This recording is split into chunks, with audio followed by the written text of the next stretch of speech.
On Thanksgiving Day, my daughter-in-law said, "Dinner's at my mom's. You stay home."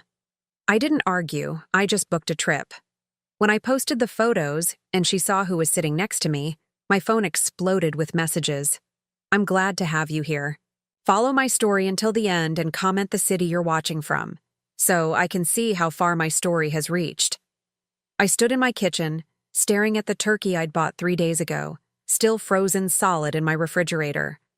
22 pounds of butterball that would never see the inside of my oven. My hands trembled as I held the phone, Kala's words echoing in my mind like a death sentence. "Dinner's at my mom's house this year, Joelle. We won't have room for everyone. Won't have room." As if I were some distant relative they barely knew, not the grandmother of her 2 children. Not the woman who had raised the son she claimed to love so deeply before cancer took him from us 18 months ago. I walked to the living room and sank into David's old recliner, the one I couldn't bring myself to donate, even though the leather had worn thin on the armrests where his hands used to rest. The silence in the house felt different now, heavier somehow. For 67 years, I'd never spent Thanksgiving alone. Even during the lean years when money was tight and David was working double shifts at the factory, we always found a way to gather around our small kitchen table. My phone buzzed with a text message. A photo from Kala showed up on my screen, her mother's dining room table, elegantly set with what looked like service for 12 people. The caption read, "Getting ready for our family feast. So grateful for everyone who could make it." Everyone who could make it. The passive-aggressive undertone wasn't lost on me.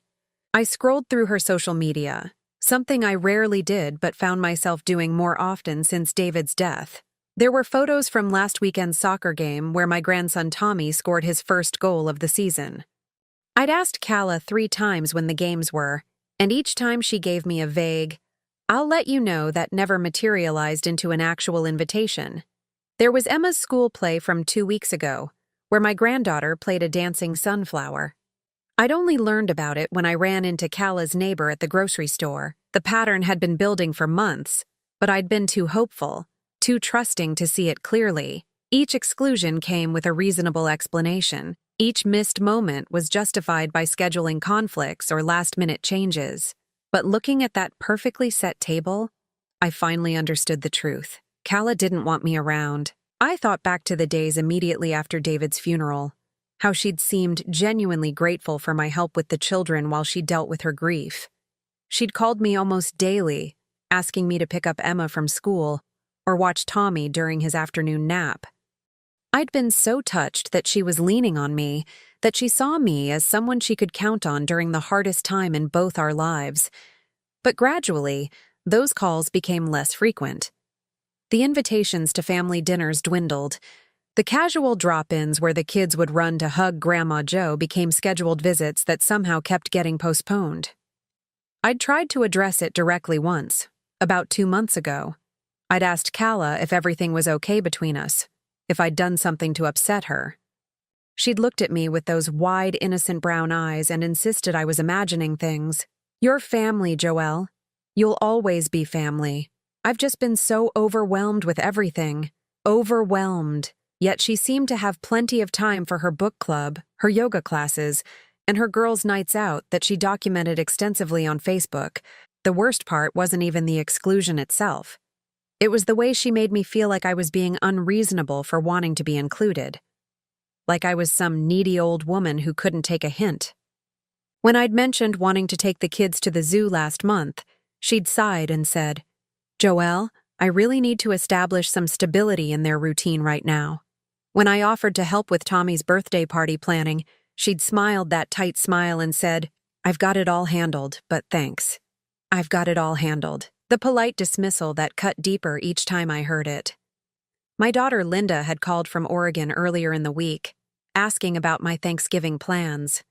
When I told her I'd be spending it with Kala and the kids, I could hear the concern in her voice.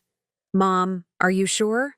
You know you're always welcome to fly out here." Linda had never liked Kala, even before David died. She'd always said there was something calculated about my daughter-in-law, something that felt performative rather than genuine. I'd defended Kala then, believing that Linda was just protective of her brother, and maybe a little jealous of how quickly David had fallen for his college girlfriend. Now I wondered if Linda had seen something I'd been too blind to recognize. I looked around my living room, at the photos covering every surface. David and me on our wedding day 43 years ago. David holding Tommy as a newborn, his face glowing with pride. Emma taking her first steps in this very room, her arms stretched toward David's encouraging smile. The children had been my connection to my son after he was gone, the living proof that his love would continue in the world. But what happened when that connection was deliberately severed? What happened when the gatekeeper decided you weren't worth keeping around? The turkey in my refrigerator suddenly felt like a symbol of my own foolishness. I'd bought it assuming I'd be cooking for my family, the way I had for decades.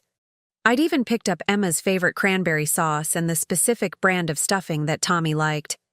All of it sitting in my kitchen like evidence of a celebration that was never going to happen. I grabbed my purse from the hallway table, my mind suddenly clear for the first time in months. If Calla wanted to exclude me from her version of family, fine.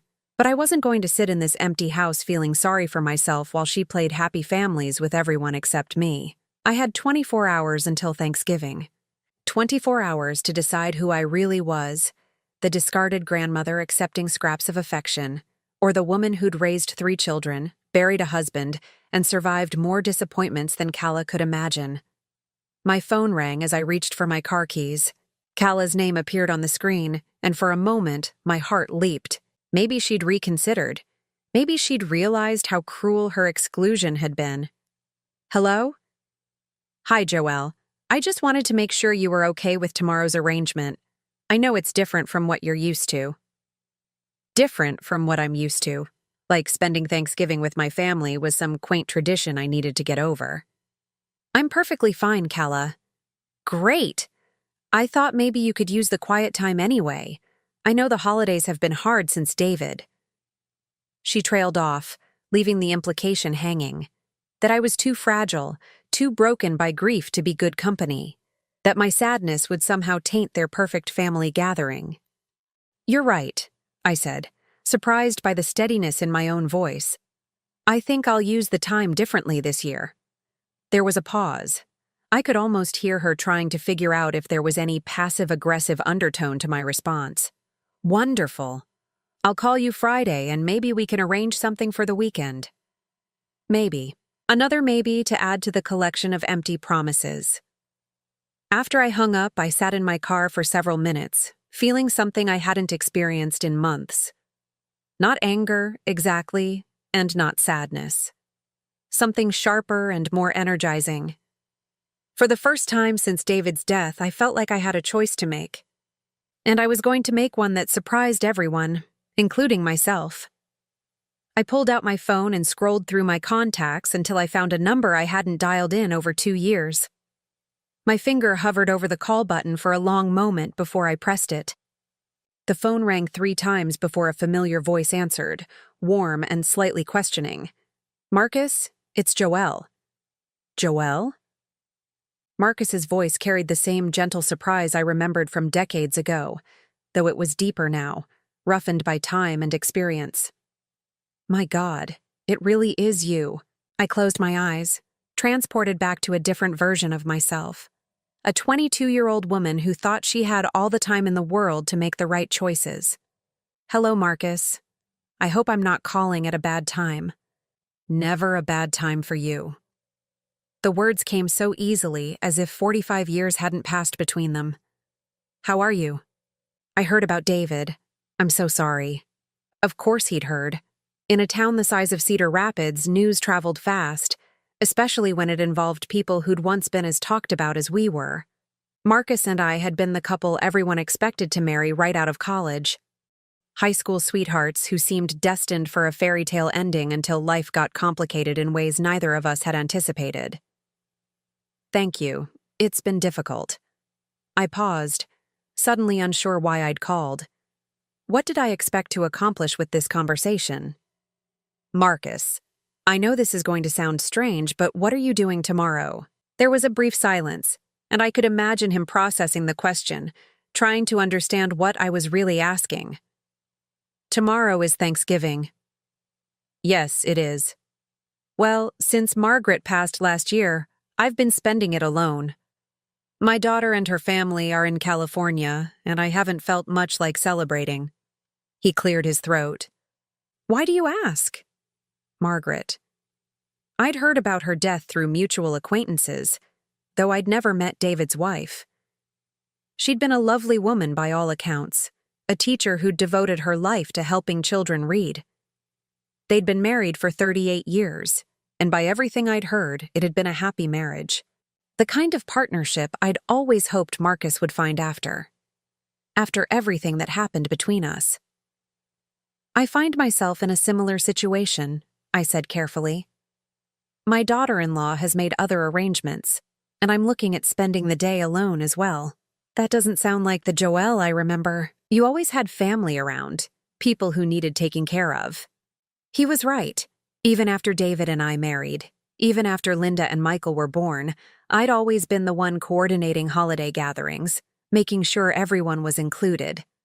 It was who I was, or who I thought I was, until Calla made it clear that my services were no longer required. Things change, I said simply. They do indeed. Another pause, and when he spoke again, his voice had taken on a different quality, more tentative but also warmer. Joelle, would you like to have dinner with me tomorrow? Nothing fancy, just two old friends who don't want to spend Thanksgiving alone. The question should have surprised me, but somehow it felt like the most natural thing in the world. I'd like that very much. Do you still like to travel? I was thinking we could drive up to that little inn in Galena we used to talk about visiting. They do a traditional Thanksgiving dinner and we could catch up. The inn at Galena. We'd planned to go there for our honeymoon, back when we thought we were going to get married. Back before everything fell apart in ways that seemed insurmountable at 22, but might look different from the perspective of 67. That sounds perfect, I heard myself saying. What time should I be ready? How about I pick you up at 10? It's about a 2-hour drive, and they serve dinner at 2. After we hung up, I sat in my car feeling like I'd just stepped off the edge of a cliff and discovered I could fly. The spontaneity of it, the sheer impulsiveness, felt completely unlike the careful, measured decisions I'd been making for the past 18 months. Since David's death, every choice had been weighed against grief and obligation and what other people expected of me. This was different. This was just for me. I drove to the mall, something I rarely did anymore since most of my shopping moved online. But I needed clothes for tomorrow, something that wasn't widow black or grandmother practical. The saleswoman at Nordstrom was probably my daughter's age, with perfectly highlighted hair and a genuine smile that didn't feel condescending when I explained I was looking for something appropriate for dinner at a nice inn. Are you celebrating something special? She asked as she pulled several options from the rack. In a way, yes. I fingered the fabric of a burgundy wrap dress that looked elegant without trying too hard. I'm having dinner with an old friend. How wonderful! Old friends are the best. They know all your stories already. All your stories. If only it were that simple. The dress fit perfectly, and when I looked in the fitting room mirror, I saw something I hadn't noticed in months.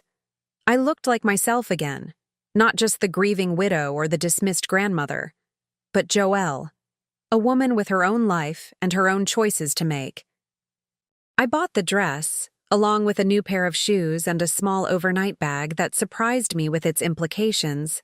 Was I planning to stay the night? The inn had rooms available, Marcus had mentioned during our brief conversation about logistics. Separate rooms, of course, but still. The thought made me feel both terrified and exhilarated. At home, I found myself moving with purpose I hadn't felt in months. I made a hair appointment for first thing in the morning, something I never would have done on such short notice before, but the receptionist was accommodating when I explained it was for a special occasion. I laid the new dress out on my bed, along with the pearl necklace David had given me for our 20th anniversary. He'd always said it brought out the color in my eyes, and looking at it now, I realized he was right. When had I stopped wearing things that made me feel beautiful? My phone buzzed with a text from Linda. "How's your Thanksgiving prep going, Mom? Are you making your famous sweet potato casserole for Kala's family? I stared at the message for a long time before responding. Change of plans. I'm having dinner with an old friend instead. Her response came immediately. Really? Who? That's wonderful. I hesitated before typing. Marcus Wellington. Do you remember me mentioning him? The phone rang before I could set it down. Mom? Marcus Wellington? Your old boyfriend, Marcus Wellington? Linda's voice was sharp with surprise and something else I couldn't quite identify. We're just having dinner, Linda. Two old friends catching up. Mom, he's not just any old friend.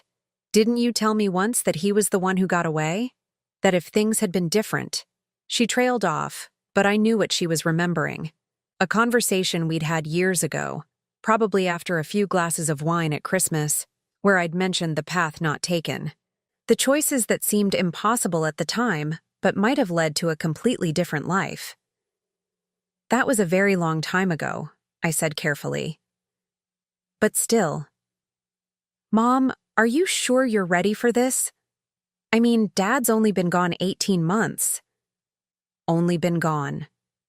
As if there was some prescribed timeline for when it became acceptable to have dinner with someone who wasn't your deceased husband.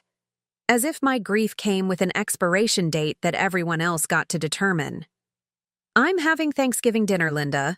I'm not running away to Vegas. She laughed, but it sounded strained. I know, I'm sorry.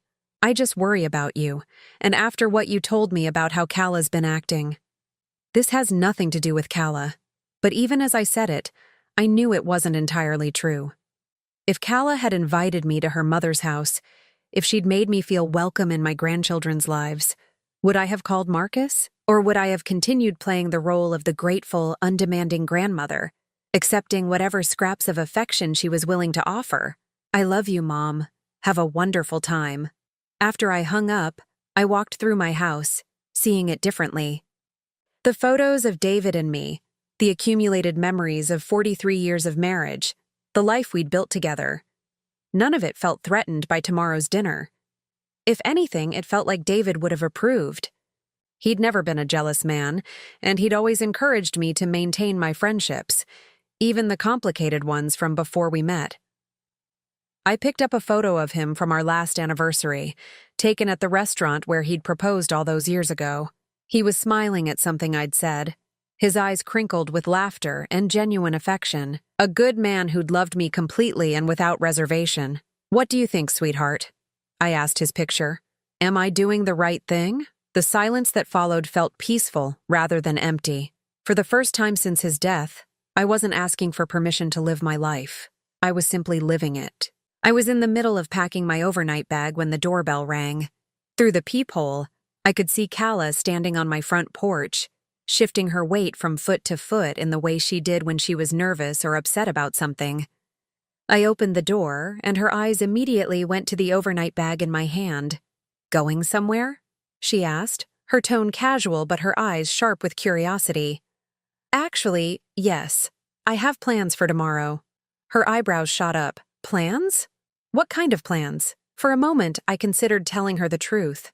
But something in her expression, a kind of proprietary concern that suggested she thought she had the right to approve my social calendar, made me pause. I'm having dinner with a friend.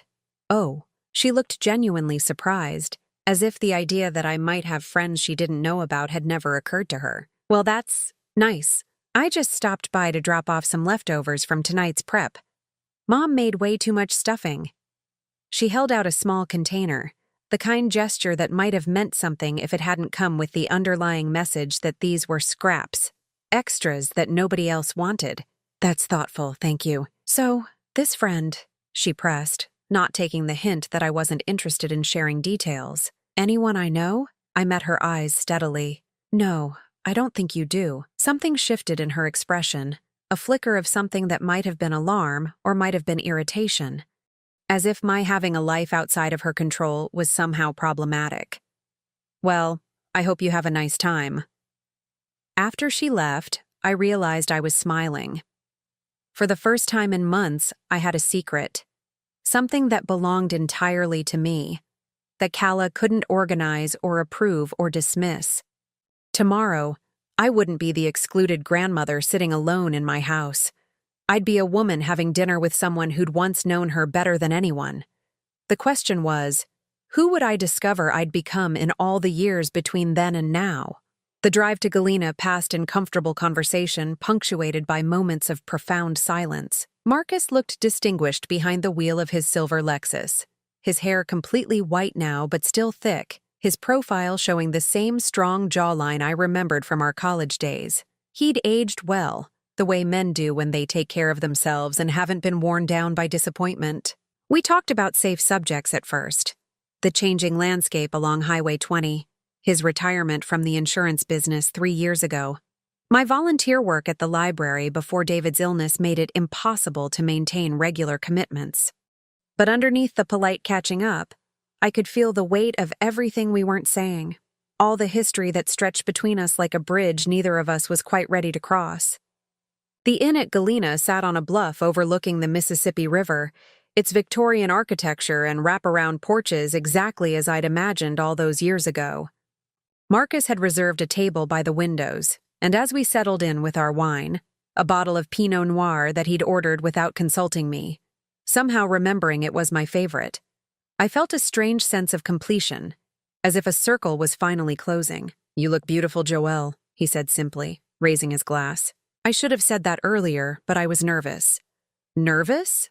I laughed, touched by his honesty. We're both too old for nerves. Are we? He smiled, and I caught a glimpse of the young man who'd once made my heart race. I haven't been on a dinner date in over 2 years. I'm not sure the rules are the same at our age. A dinner date. The phrase sent a flutter through my chest that I hadn't expected. I'm not sure there are any rules at our age.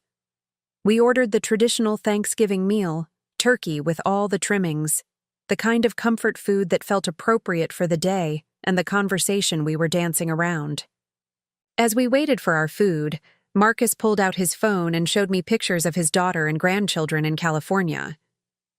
Sarah's youngest just turned 16, he said, swiping to a photo of a girl who looked strikingly like Marcus had at that age. She wants to be a veterinarian, very determined, just like her grandmother was. Margaret was determined?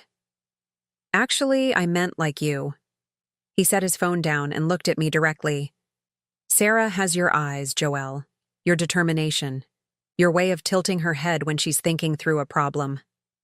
The words hit me like a physical blow. I stared at the photo, then at Marcus, trying to process what he was telling me without actually saying it. Marcus, I whispered, my voice barely audible above the restaurant's ambient noise. I know, I should have told you differently, should have prepared you. He reached across the table and covered my hand with his, but I wasn't sure how to bring it up after all this time.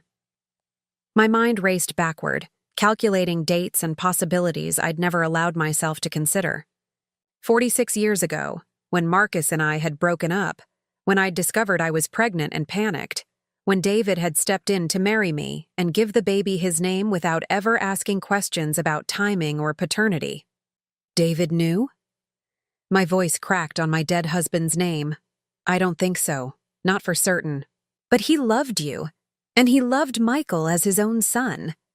That's what mattered to him. Michael, my firstborn, who died of cancer 18 months ago. David and Michael had been so close, had shared the same gentle humor and practical approach to life. I'd never seen Marcus in my son, had never allowed myself to look for similarities that might complicate the life we'd all built together. How long have you known? Marcus was quiet for a long moment, staring out at the river. I suspected when Michael was born. He was premature, but not as premature as he should have been if the timing was what you and David claimed. But you were married, you were happy, and I was young and scared and dealing with my own family's expectations about who I should marry. The waitress brought our food, and we sat in silence as she fussed with our plates and refilled our water glasses. The normalcy of the service felt surreal against the magnitude of what we were discussing. When did you know for sure? I asked after she left. 10 years ago, Michael needed surgery, remember? Needed some kind of complications from an old football injury. He needed blood, and David wasn't a match. They tested family members, and Linda wasn't compatible either. That's when the doctors mentioned that sometimes blood types can be surprising, that maybe they should look at a broader genetic panel. I remembered that surgery. Michael had been in his early 40s, and what should have been routine arthroscopic work had turned complicated when they discovered unexpected scar tissue.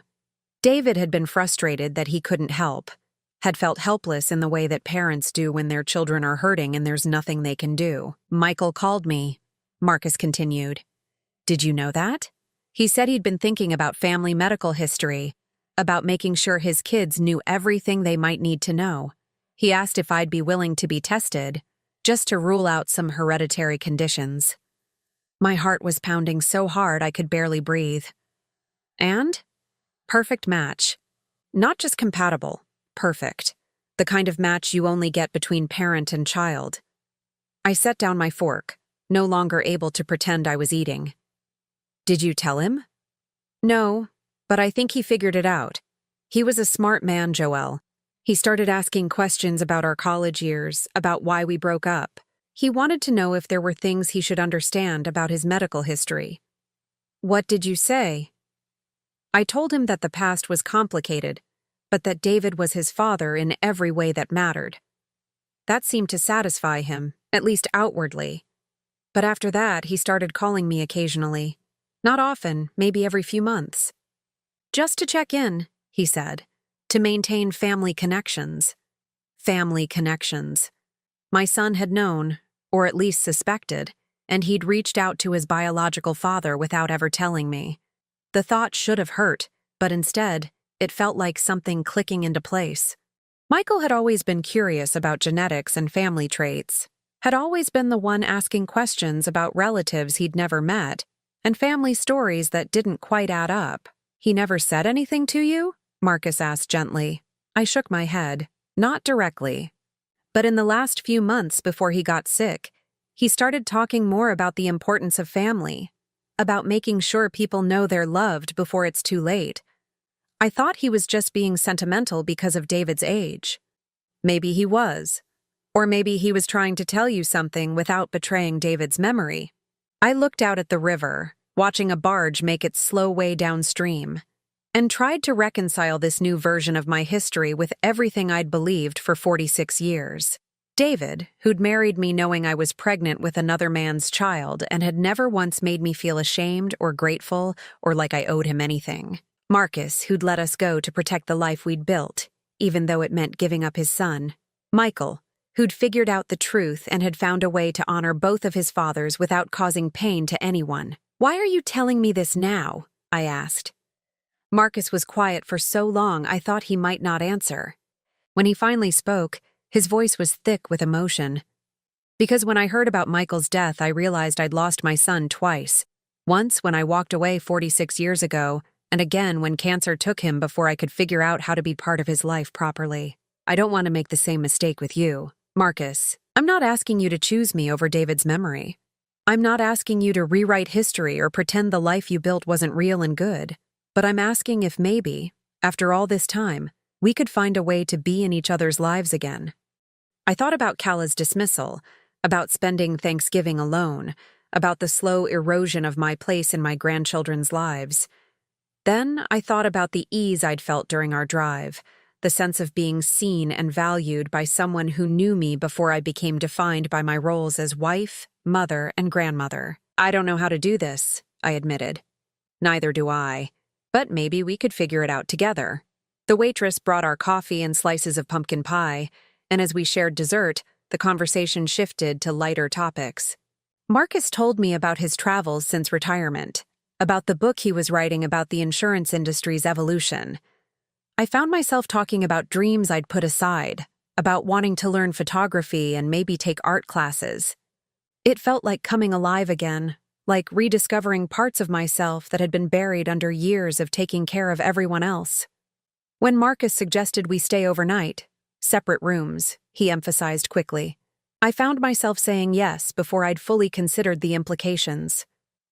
We walked through Galena's historic downtown as the sun set, looking in shop windows and talking about everything and nothing. He bought me a small silver bracelet from an antique store, something delicate and pretty that had caught my eye. "For a new beginning," he said as he fastened it around my wrist. Standing on the sidewalk outside the inn as evening fell, I felt like a different person than the woman who'd been excluded from Thanksgiving dinner just that morning. Marcus was looking at me with an expression I hadn't seen in decades. Not the careful politeness of old friends catching up, but something deeper and more complicated. "Joelle," he said softly, reaching up to touch my cheek. "I know this is all very sudden, but I need you to know something." "What?" "I never stopped loving you. Not completely. Part of me has been waiting 46 years for a second chance." Before I could respond, before I could think about all the reasons why this was complicated and potentially devastating to the careful equilibrium of my life, my phone buzzed with an incoming call. Kala's name appeared on the screen. I looked at Marcus, at his hopeful expression and the silver bracelet glinting on my wrist, then at my phone still buzzing insistently. For once in my life, I sent the call to voicemail. "What were you saying?" I asked, stepping closer to him. But even as he smiled and took my hand, even as I felt the flutter of possibility and second chances, I could see Kala's name lighting up my phone screen again. Something told me she hadn't given up trying to reach me. And something else told me that when she finally did, everything was about to become much more complicated than a simple Thanksgiving dinner with an old friend. I didn't check my messages until the next morning. Marcus and I had spent the evening walking along the river and talking in the inn's lobby until nearly midnight, sharing stories and memories that felt both nostalgic and surprisingly current. When I finally returned to my room, I was emotionally exhausted in the best possible way, and I'd turned my phone off completely. The morning brought 17 missed calls and 23 text messages. I sat on the edge of my hotel bed, still in my robe, scrolling through the increasingly frantic communications from Kala. The first few were innocuous enough, asking where I was, saying she hoped I was having a nice time with my friend. But as the evening progressed, the tone shifted dramatically. Message at 7:15. "Joelle, please call me back. I'm getting worried." Message at 8:30. "Your neighbor said she saw you leave with a man yesterday. Is everything okay?" Message at 9:45. "I found some photos on Facebook. We need to talk." My heart stopped. Photos on Facebook. I grabbed my laptop and logged into my account, scrolling through my feed until I found what Kala must have seen. The inn's official page had posted pictures from their Thanksgiving dinner service, featuring happy couples and families enjoying their holiday meal. There in the background of one photo were Marcus and I at our window table, laughing about something over our wine. We looked comfortable together, familiar in a way that suggested more than a casual dinner between old acquaintances. The lighting was flattering, and Marcus had his hand over mine on the table in a gesture that could only be interpreted as intimate. I switched to Marcus's Facebook profile, something I hadn't looked at in years. His most recent post was from yesterday evening, a photo he'd taken of the sunset over the Mississippi River with the caption, "Perfect ending to a perfect day with someone special." The comments were already accumulating from his friends and family, many asking who the special someone was. But it was his profile information that made my blood run cold. Marcus Wellington, retired from Wellington Insurance Group, founder and former CEO of the company that had grown into one of the region's largest independent agencies. Wellington Insurance Group, the same company that handled the life insurance policy Michael had left behind. The same company that Kala dealt with regularly as the beneficiary of that policy. My phone rang in my hand, and this time I answered it. "Joelle." Kala's voice was tight, controlled in a way that suggested she was barely containing her anger. "Where are you?" "I'm in Galena having breakfast." With Marcus Wellington. It wasn't a question, and I could hear the accusation underneath it. "Yes, with Marcus. Do you have any idea what you've done?" The question caught me off guard. What I've done? I had dinner with an old friend. An old friend? Kala's voice pitched higher. "Joelle, Marcus Wellington is the CEO of the company that holds Michael's life insurance policy. The policy that I've been working with for the past year and a half. The policy that's been paying Tommy's private school tuition and Emma's dance lessons and keeping our family afloat while I figure out how to rebuild our lives. I felt the blood drain from my face. In all our conversation yesterday, Marcus had never mentioned his connection to Michael's policy, had never indicated that he knew about Calla or had any involvement in my family's financial affairs. "I don't understand what you're suggesting," I said carefully. "I'm suggesting that it looks like you're sleeping with the man who controls our family's financial future. Do you understand how that appears? Do you understand what kind of position that puts me in?" "Calla, I'm not sleeping with anyone. And even if I were, it wouldn't be any of your business. It becomes my business when it affects my children's security." Her composure cracked completely. "Do you think this is some kind of game? Do you think you can just run off with random men and not consider the consequences for the rest of us?" Random men. The dismissiveness in her tone triggered something protective and fierce in me. Marcus is not a random man. We have a long history together. How long? The question hung in the air between us, loaded with implications I wasn't prepared to explore over the phone. "It's complicated. Uncomplicate it for me." I looked across the breakfast room where Marcus was reading the newspaper and drinking his coffee, occasionally glancing up to smile at me. He looked peaceful, content, completely unaware that our reunion was causing a crisis 2 hours away. "We dated in college, before I married David." "And? And what?" "And what else? There has to be more to this story, Joelle. People don't just randomly reconnect with college boyfriends and run off to romantic inns unless there's something else going on." Her intuition was sharper than I'd given her credit for, but I wasn't about to reveal Michael's true parentage to her over the phone while she was already in crisis mode. Sometimes people do reconnect, especially after losing their spouses.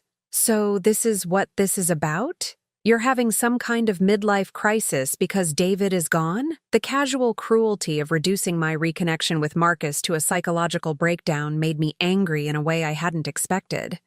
"David has been gone for 18 months, Calla. I'm allowed to have relationships."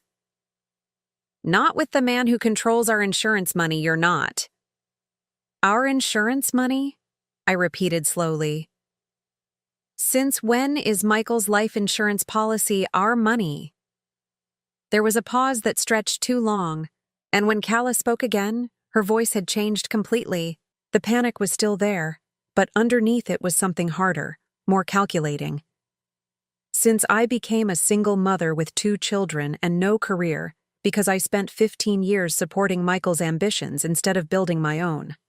Since I became the person responsible for keeping this family together after your son died."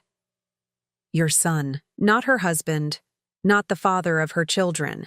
Your son, as if Michael's death was somehow my personal tragedy, rather than a loss that had devastated all of us. "Calla, are you suggesting that I can't have a personal life because it might somehow interfere with the insurance payments you receive?" "I'm suggesting that you're being incredibly selfish and short-sighted, that you're jeopardizing our financial security for some romantic fantasy with a man who could destroy us with one phone call." The accusation was so outrageous that I almost laughed. "Marcus doesn't make individual decisions about insurance claims. He's retired from day-to-day operations, and even if he weren't, insurance companies don't cancel legitimate policies because their executives have personal relationships. You don't know that. Actually, I do know that. Because unlike you, I don't assume that everything revolves around manipulation and personal favors." The insult hit home, and Calla's response was immediate and vicious. "Everything revolves around money, Joelle. And if you can't see that, then you're more naive than I thought. Is that really what you think of me? I think you're a lonely old woman who's so desperate for male attention that you're willing to risk our entire family's future for one night with someone who used to matter to you." The words were designed to hurt, and they succeeded. But they also revealed something about Calla that I'd been trying not to see for months. This wasn't about the insurance money or Marcus's potential influence. This was about control, about keeping me isolated and dependent and grateful for whatever scraps of family connection she was willing to provide. "I'm hanging up now," I said quietly. "Joelle, don't you dare." I ended the call and turned off my phone. Marcus looked up from his newspaper, concern creasing his features.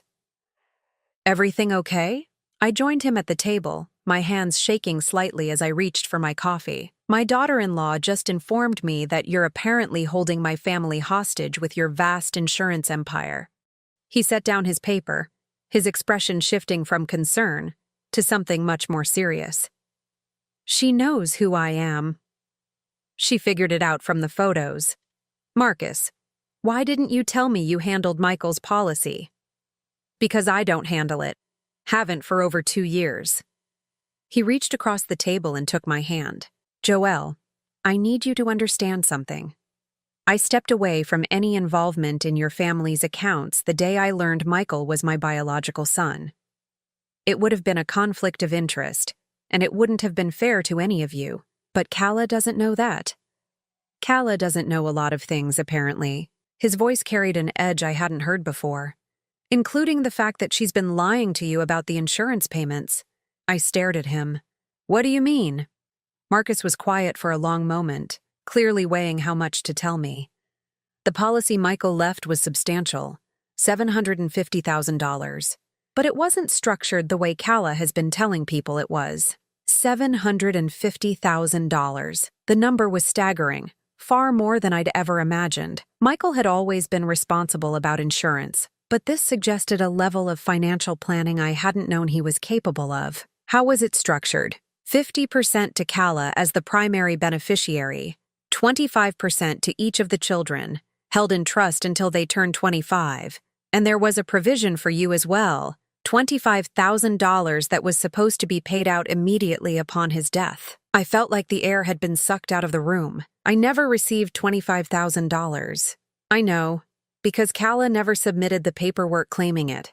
As far as the insurance company knows, you either don't want the money or don't know about it. The betrayal was so complete, so calculated, that I couldn't immediately process it. She's been telling me that Michael barely left anything, that she's struggling to make ends meet. She received $375,000 18 months ago. The children's portions are earning interest in trust accounts that she has no access to, which means she can't touch another $375,000 until they come of age. So she has no ongoing financial pressure. None whatsoever. She could live comfortably for years on what she's already received, especially if she made reasonable investments. I thought about all the times she'd made comments about struggling to pay for the children's activities, about how expensive everything was as a single mother, about needing to be careful with money. I thought about the guilt I'd felt for not contributing more to the children's expenses, for not being able to help in ways that a grandmother should. She's been manipulating me. It appears that way, yes, but why? If she doesn't need money, why work so hard to keep me at arm's length? Why exclude me from the children's lives? Marcus squeezed my hand. "I think you know why, Joelle." I did know, though I'd been trying not to see it. Kala didn't want me around because grandmothers asked questions and paid attention and might notice when things didn't add up. She didn't want me forming independent relationships with Tommy and Emma because children who loved their grandmother might mention things that contradicted the narrative she was building. She wanted to be the sole authority on Michael's memory and the children's future, with no interference from the woman who'd raised the man she claimed to have loved. My phone, still turned off, sat on the table like a small bomb. When I turned it back on, there would be more messages, more accusations, more attempts to make me feel guilty for choosing my own happiness over her version of family loyalty. But for the first time in months, I didn't care what those messages said. "Marcus," I said slowly, "I need to ask you something, and I need you to be completely honest with me." "Of course." "Yesterday, when you suggested this dinner, when you told me about Michael, was any of that motivated by what you know about Kala? About how she's been treating me?" He considered the question seriously before answering. "Partly, yes. I've been watching from a distance and I've seen how she's isolated you. But mostly, it was motivated by the fact that I've missed you every day for 46 years, and I finally had a reason to call." I believed him, which surprised me. After months of second-guessing every interaction and every motive, his honesty felt like a gift. "What happens now?" I asked. Now we finish our coffee, and then we drive back to reality and figure out how to navigate whatever storm is waiting for us. He was right about the storm. When I turned my phone back on, there were 37 new messages and 14 missed calls, not just from Kala, but from Linda, from neighbors, and from numbers I didn't recognize. The photo from the inn's Facebook page had been shared dozens of times, and apparently, the story of the grieving grandmother running off with her former lover was spreading through Cedar Rapids like wildfire. But as I read through the increasingly dramatic messages, I realized something that surprised me. I didn't care. Let them talk. Let Kala spin whatever narrative she wanted about my behavior and my motivations. Let the neighbors whisper about the timing and the appropriateness of my relationship with Marcus. For the first time in 18 months, I was exactly where I wanted to be, with someone who valued me for who I was rather than what I could provide. And if that threatened Kala's carefully constructed version of our family dynamics, then maybe it was time for those dynamics to change. The drive back to Cedar Rapids felt like traveling toward a battlefield. Marcus and I had decided he would drop me at home so I could face whatever was waiting there, and we would talk later once the immediate crisis had been dealt with. But as we pulled into my driveway, I could see Kala's black SUV parked aggressively close to my front door, and I knew there would be no graceful transition back to normal life. "Are you sure you don't want me to stay?" Marcus asked, eyeing the vehicle with obvious concern. "I need to handle this myself," I said, though my stomach was churning with anxiety. "But thank you. For everything." He squeezed my hand before I got out of the car. "Call me later. No matter how late, no matter what happens." Kala was sitting on my front porch steps, her arms wrapped around her knees in a posture that might have looked vulnerable if I hadn't known her better. She stood as I approached, her face a mask of controlled fury mixed with what appeared to be genuine distress. "We need to talk," she said without preamble. "I assumed that's why you're here." I unlocked my front door, acutely aware that she was following me inside like she had every right to be there. "Would you like some coffee?" "I don't want coffee, Joelle. I want to understand what the hell you think you're doing." I set my overnight bag down in the hallway and turned to face her. In my own home, surrounded by my own belongings and memories, I felt more grounded than I had during our phone conversation. "I'm living my life, something I should have started doing months ago." "Living your life?" Kala's voice cracked with incredulity. "Is that what you call running off with Michael's insurance agent behind my back?" "Marcus is not Michael's insurance agent, and I didn't go behind anyone's back. I don't need your permission to have dinner with a friend."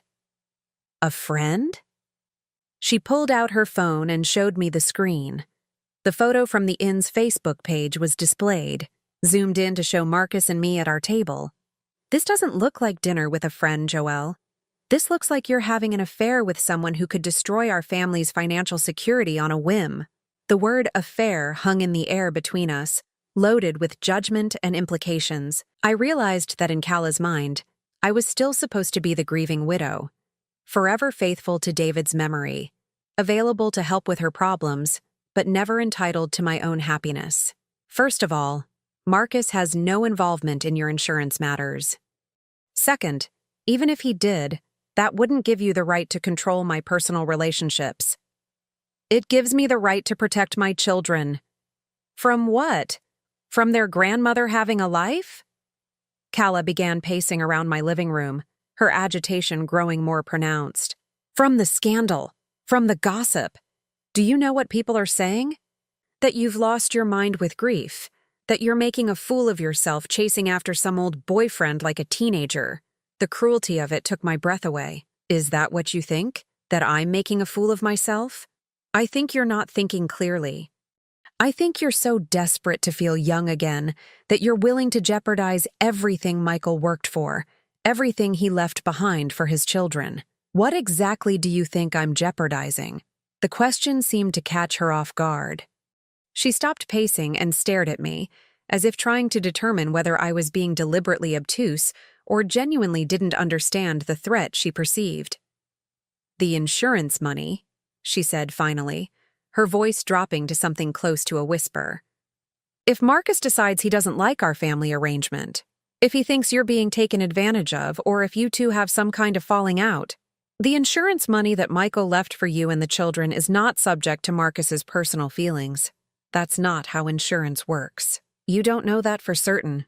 Actually, I do know it for certain, because Marcus told me exactly how Michael's policy was structured. Calla went very still. What do you mean? I sat down on my sofa, suddenly feeling very tired. I know about the $750,000, Calla. I know about the children's trust funds, and I know about the $25,000 that was supposed to come to me. The color drained from her face so quickly I thought she might faint. She sank into David's old recliner, her hands gripping the armrests. He told you, she whispered. He told me you never filed the paperwork to claim my portion. He told me you've been sitting on nearly $400,000 while telling me you're struggling financially. You don't understand. Then explain it to me. Calla was quiet for a long time, her gaze fixed on the carpet. When she finally looked up, her eyes were filled with tears, but there was something calculating underneath them that made me wary of feeling too much sympathy. I was protecting you, she said softly. Protecting me from $25,000? Protecting you from feeling obligated. From feeling like you needed to help us when you should be enjoying your retirement. Her voice grew stronger, more confident as she built her narrative. I knew if you had that money, you'd try to spend it on Tommy and Emma, on things they needed. I wanted you to keep it for yourself, for traveling or whatever would make you happy. It was a beautiful story, selfless and considerate. It was also complete nonsense. If that were true, you could have simply told me about it and asked me to save it for myself. You didn't need to hide its existence entirely. I was going to tell you eventually, when the time was right. When would the time have been right, Calla? After you'd successfully pushed me out of the children's lives? After I stopped asking uncomfortable questions about why a widow with nearly $400,000 needed to struggle with basic expenses? The mask slipped then, just for a moment, and I saw something raw and desperate in her expression. You have no idea what it's been like, she said, her voice hardening. Being a single mother, having everyone judge every decision I make, having everyone think they know better than I do about what's best for my children. I never judged your decisions. You judged me constantly. Every time you offered to help with something, every time you suggested a different approach, every time you looked at me like I wasn't doing enough or wasn't doing it right. The accusation stung because there was a grain of truth in it. I had worried about some of her choices, had occasionally offered suggestions that probably came across as criticism. But that was normal grandmother behavior, not the systematic undermining she was describing. So you decided to solve that problem by cutting me out entirely. I decided to create some boundaries so I could figure out how to be a mother without constantly feeling like I was being evaluated. Boundaries, I repeated slowly. Is that what you call excluding me from Thanksgiving? Is that what you call not telling me about Tommy's soccer games or Emma's school play? Those weren't deliberate exclusions. Stop lying to me, Calla. The words came out sharper than I'd intended, but I was tired of the careful dance we'd been doing around the truth. Just stop. We both know exactly what you've been doing, and we both know why. She stared at me with something approaching hatred. Fine. You want the truth? Here's the truth. You're suffocating, Joelle. You hover and you worry and you make suggestions and you want to be involved in every decision. Michael used to complain about it all the time. The lie was so vicious and so obviously calculated to hurt me that I almost admired her audacity. Michael never complained about me to you. How would you know? You weren't there for most of our marriage. You were too busy taking care of David to pay attention to what your son actually needed. What my son needed was a wife who loved him for who he was, not someone who saw him as a meal ticket. The accusation hung between us like a challenge. Calla's face went white, then red, and for a moment I thought she might actually strike me. How dare you? She whispered. How dare I what? Tell the truth? Michael was worth $750,000 dead, Calla. How much was he worth to you alive? I loved him. You loved what he could provide. The house, the lifestyle, the security. But you didn't love him enough to share him with his mother, did you? You didn't love him enough to make room in your perfect little family for the woman who raised him. Calla stood up abruptly, her composure finally cracking completely. You think you know everything, don't you? You think you're such a perfect mother, such a perfect grandmother. But you know what? Michael felt sorry for you. He stayed in touch with you out of obligation, not love. The words were designed to destroy me, and 18 months ago, they might have succeeded. But sitting there with the silver bracelet Marcus had given me still warm on my wrist, with the memory of his hand in mine still fresh, I realized that Cala's opinion of my relationship with my son no longer had the power to devastate me. Maybe he did, I said calmly. But obligation can be a form of love too, and at least he felt obligated to me. What does that say about how he felt about you? The question hit home in a way I hadn't expected. Cala's face crumpled, and for the first time since she'd arrived, I saw genuine vulnerability instead of calculated manipulation. He was going to leave me, she whispered. Before he got sick, he was going to leave me. He said he'd fallen out of love, that we'd grown apart, that he wanted to try counseling but he didn't think it would work. The admission stunned me into silence. I'd had no idea Michael's marriage was in trouble. In the last few months of his life, when the cancer treatments were overwhelming and everyone was focused on just getting through each day, family dynamics had seemed irrelevant compared to the larger battle we were fighting. The life insurance policy, she continued, her voice breaking. He increased it 3 months before he was diagnosed, not because he was planning to die, but because he was planning to divorce me. He wanted to make sure I'd be financially secure so I couldn't claim he was abandoning his children. The pieces clicked into place with devastating clarity. Michael's increased calls to Marcus, his questions about family medical history, his sudden interest in making sure everyone knew they were loved. He'd been preparing for a major life change when cancer derailed everything. So when he got sick, you had a choice to make, I said slowly. Be the devoted wife nursing her husband through his final illness, or be the woman he was planning to leave. I chose to love him, Cala said fiercely. I chose to be there for him, to take care of him, to make his last months as comfortable as possible. And I chose to make sure his children would remember him as a man who was loved and cherished, not as someone who was planning to abandon us. And you chose to make sure I wouldn't interfere with that narrative. She nodded, tears streaming down her face. You would have asked questions. You would have noticed things. You would have made it complicated. For the first time since this conversation began, I felt genuine sympathy for Cala. She'd been trapped in an impossible situation, trying to hold together a marriage that was already broken while dealing with a terminal diagnosis and 2 young children who needed stability. But sympathy didn't excuse the months of manipulation and exclusion that had followed. I understand why you did it, I said finally. But Michael has been gone for 18 months, Cala. At what point were you planning to stop punishing me for existing? I wasn't punishing you. You were. Because every time you looked at me, you were reminded that Michael might have chosen differently if he'd lived. You were reminded that there were people in his life who might have supported whatever decision he made, even if it meant the end of your marriage. Cala wiped her eyes with the back of her hand, leaving mascara streaks across her cheeks. So what happens now? Now you file the paperwork for my portion of the insurance money. Now you stop lying to the children about why their grandmother isn't around. And now you figure out how to co-parent with me instead of trying to replace me. And if I don't?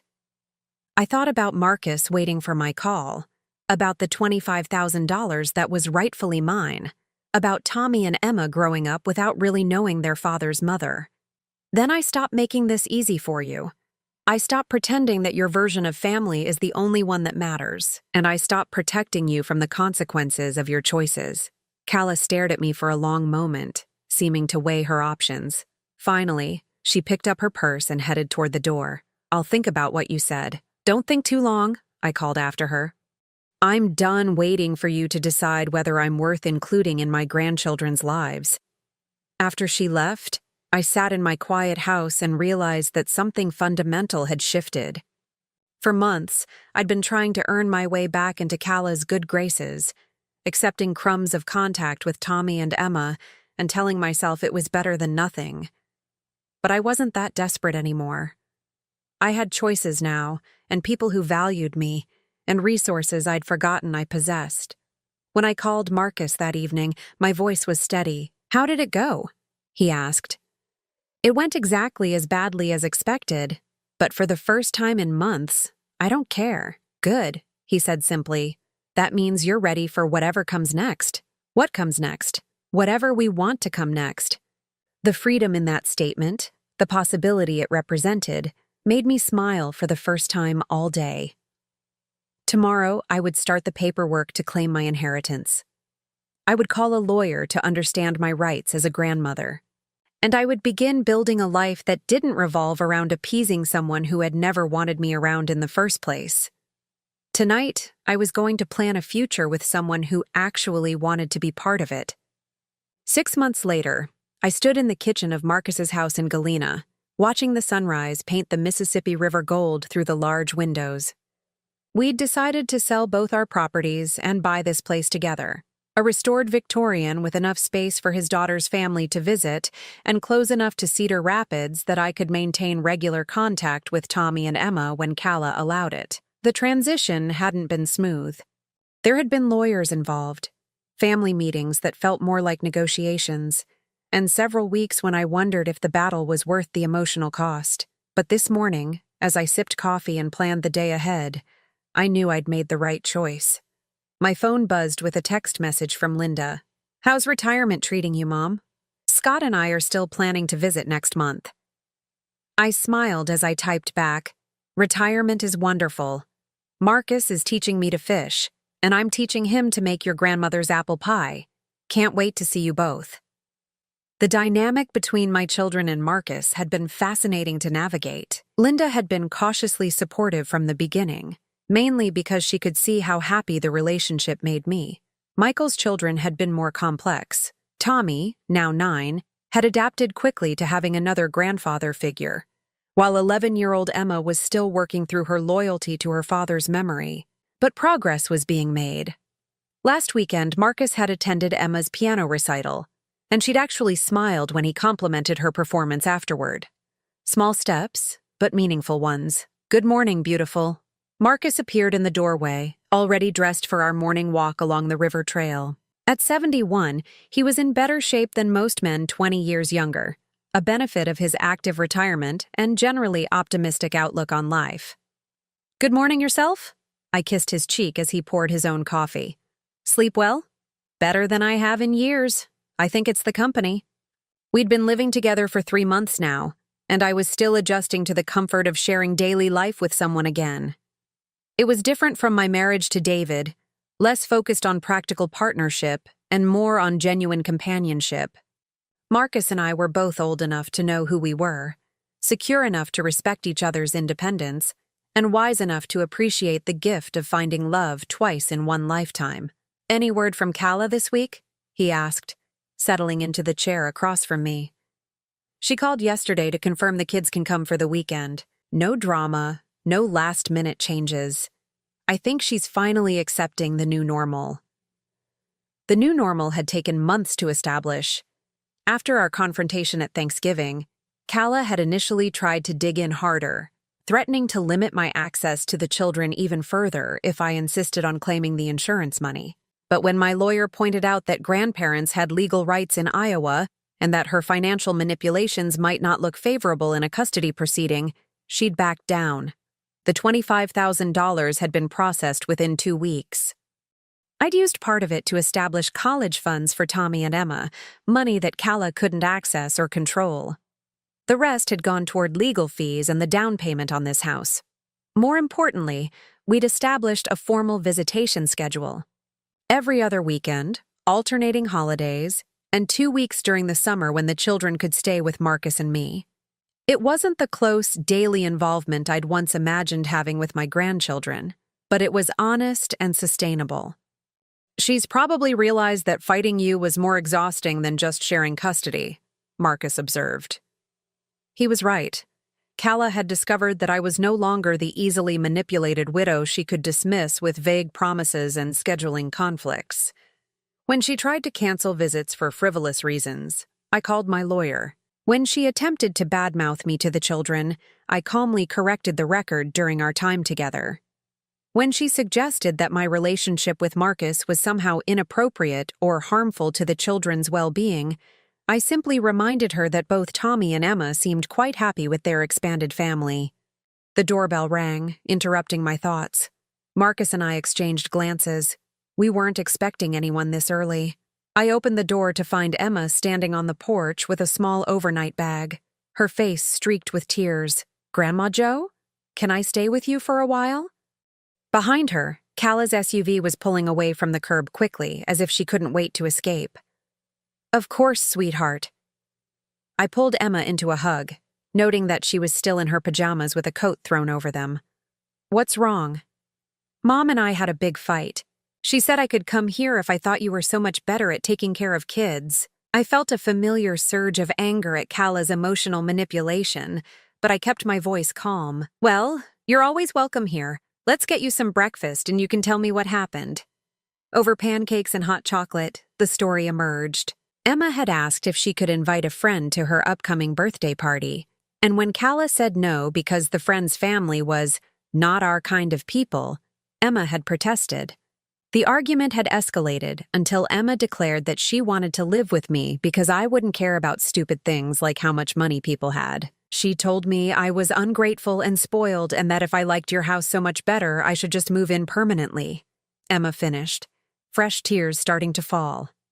Marcus, who'd been quietly listening while making his own breakfast, sat down with us. That must have been very hurtful to hear.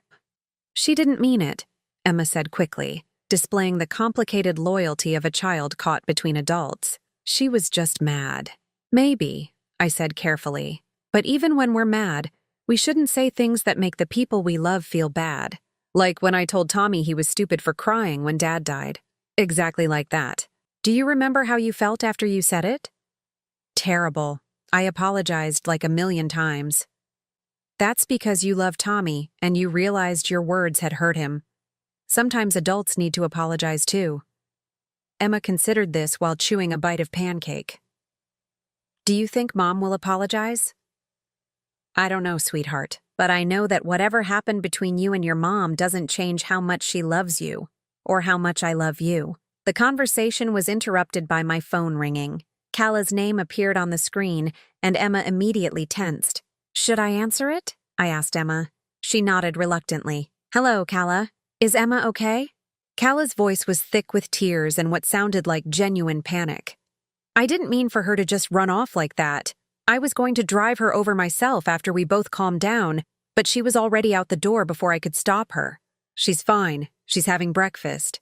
Can I talk to her?" I looked at Emma, who shook her head frantically. "She's not ready to talk right now. But she's safe, and she's welcome to stay as long as she needs to. Joelle, please. I know I handled this badly.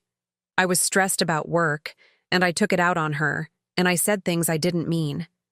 The admission was more honest than anything I'd heard from Kala in months. "Then maybe you should think about how to make it right. Can I come over, just to see her, to make sure she's okay?" I consulted Emma with my eyes. After a moment, she nodded.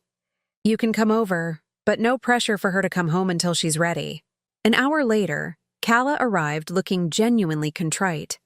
She apologized to Emma without making excuses, acknowledged that her comment about our kind of people was wrong and hurtful, and promised to think more carefully before speaking when she was angry. "I don't want you to feel like you have to choose between your mom and me," I told Emma as Kala prepared to leave. "You love us both, and that's okay. Families can be complicated. Even when people get mad at each other? Especially then." Emma decided to go home with Kala that afternoon, but not before extracting a promise that she could still spend the upcoming weekend with Marcus and me as planned. As I watched them drive away together, I realized that something had fundamentally shifted in our family dynamic. For the first time since David's death, I felt like I had agency in my relationships with my grandchildren. I wasn't dependent on Kala's goodwill or subject to her arbitrary decisions about when and how I could be involved in their lives. Emma had known she could come to me when she needed refuge, and that knowledge had given her the strength to stand up for herself with her mother. You handled that well, Marcus said, putting his arm around me as we watched their car disappear. I'm learning that I have more power in these relationships than I thought I did. I just had to be willing to use it. And what have you learned about Kala? I considered the question. Over the past 6 months, I'd watched Kala slowly adjust to the reality that she couldn't control every aspect of her children's emotional lives. The process had been difficult for all of us, but it had also revealed something I hadn't expected. Underneath the manipulation and the desperate need for control was a young woman who was genuinely terrified of being abandoned. I've learned that hurt people sometimes hurt people, I said finally. And that forgiveness doesn't mean allowing yourself to be treated badly. Very wise. I had a good teacher. I smiled up at him. Plus, it's easier to be generous when you're not constantly afraid of losing everything. That evening, as Marcus and I sat on our porch watching the sunset over the river, my phone buzzed with a message from Emma. Thank you for letting me come over today. I love you, Grandma Jo. I showed the message to Marcus, and he squeezed my hand. No regrets? He asked.